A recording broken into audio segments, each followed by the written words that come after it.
Hey everybody, three Amiibros back, playing Rogue Squadron, Rogue Leader 2. It's Rogue Squadron 2 Rogue Leader?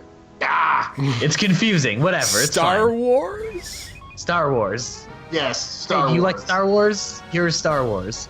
Well, this game actually goes through the entire original trilogy, so it's Star Wars. And plus some extra stuff.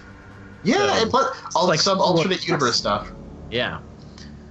Yeah, we'll see that in the bonus levels. The stuff George Lucas wished he could put up in the movies. Yeah. Sure. Oh, Okay, so where are we right now, Jordan? What's going on? we are in space, the final frontier. Oh, you don't say.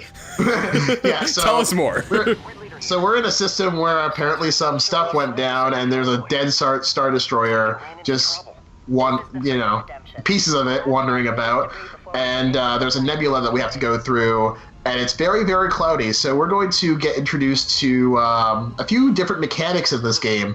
One thing that I mentioned before is how, this game starts very well and then gets really, really bad. Now we're still good. We're still in the good part. This game doesn't get bad until until the fourth level. I remember Hoth being like pretty rough in this game. No, Hoth is actually really nice. The first 3 levels of this game are actually really good, and then it just takes a huge dip afterwards.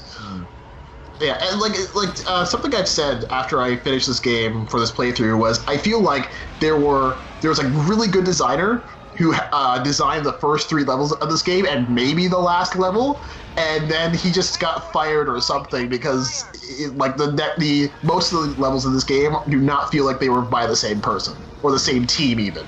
Interesting. Are there Yeah. any ground levels in this game, like walking levels, or is it all on No. vehicle? Nah, dog. X-wings all the time. Ooh. Only X-wings. Not even or other types of wings. Not even the speeder, like the speeder bike. No, it's Final Frontier X-wings only. Kidding. But you do get to pilot a whole bunch of other ships in this game, which is a really nice thing which can be really nice in some situations, but also a problem in others because of certain things it doesn't tell you about the ships you end up having to pilot. But we'll find out more of that in a future episode. Sure. No, man, this is what it's supposed to be. Just space combat, and only space combat. Tell that to Rebel Strike, because God, the speeder bike level on Endor it's gonna be ingrained in my memory for the rest of my life, because that level gives me nightmares. It's impossible to control that goddamn speeder bike, and there are trees everywhere. There are trees everywhere. Well, you get to use the speeder, like the ship with the tow cables. Okay, for that's the Hoth fine. level. Right. So here right now, it introduces you to a mechanic of switching ships. So Right. So here you'll see like an icon. You just go up to it, and you can switch from an X-wing to an A-wing. Yeah, I So- forgot about that. That's cool. Yeah, and the A-wings are actually really interesting because there's a trade-off. Like, they are much faster than the X-wings, which is really good because there are these TIE fighters with really sharp wings that are much faster than regular TIE fighters, and so you usually use these to keep up with them. Those are, I believe, the TIE Interceptor. Yes, they are.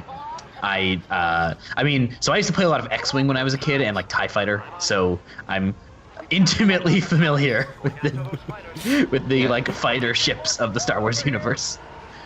Yeah. But yes, the A-Wings being faster. I mean, that is like a canon thing. That is Yes. what A-Wings are for. That was also what they were like in X-Wing. Yeah, they also a bit weaker, but and also the fact that because it's an airship or a spaceship, you have to keep doing rounds, so sometimes your speed can be your downfall because it's you just passed them and now you have to go back around. But they are actually pretty versatile ships. They're just a bit weaker though. Yeah.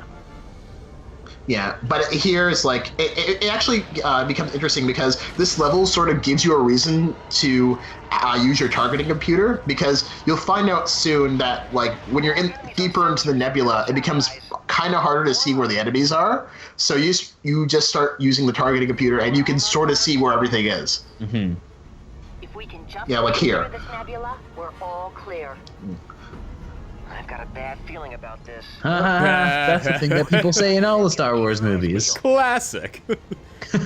Classic Star Wars line. It actually is, and I think that's like a weird. Like I think it's weird that I've got a bad feeling about this is a Star Wars line. Yeah, so you can see where all the enemies are coming from, because if you actually try to play it without the targeting computer, it actually can get kind of hard. And there are the interceptors. Yeah. Man, everything in Star Wars looks so cool. Yeah, you will say that now, and then we'll have. Well, I mean, I'm not sure about you guys, but I know I will have salt about like most of this playthrough just after like the 3rd level. I'm really curious because I don't think I have played past Hoth in this game. That's the thing. Most people hadn't, and to be honest, like, and that includes me, because this was like one of my first GameCube games.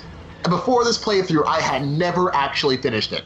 I had played through the first 3 levels, and I had unlocked the cheat codes in order to get to the very last level, and I could never figure out the rest of the levels. And I thought, before that maybe just because, I was a little kid, I didn't know what I was doing, and I figured out, wow, no wonder, like, this game is actually horribly designed.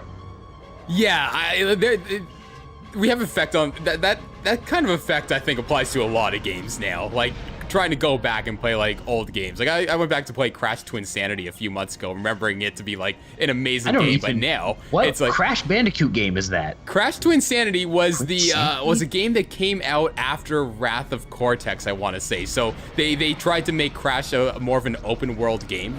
So that's post Naughty Dog. That's correct. Yeah. And it's where you teamed up with Cortex. It was pretty funny. It's definitely well done, but like playing it now, it hasn't aged perfectly well. Yeah, so let me just quickly explain something, because the last time I got a medal.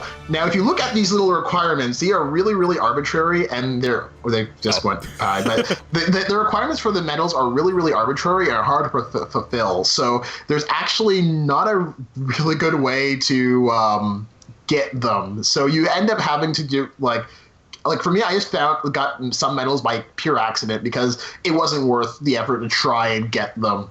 It really wasn't. Yeah, I think what ends up happening is that, this is a game that really wants you to, play perfectly, which is really hard to do in this game. It's a tough one. It's kind of impossible. I think the real reward is saving the universe, right, Jordan? Yes. Yeah, we'll just stick with that. Yeah.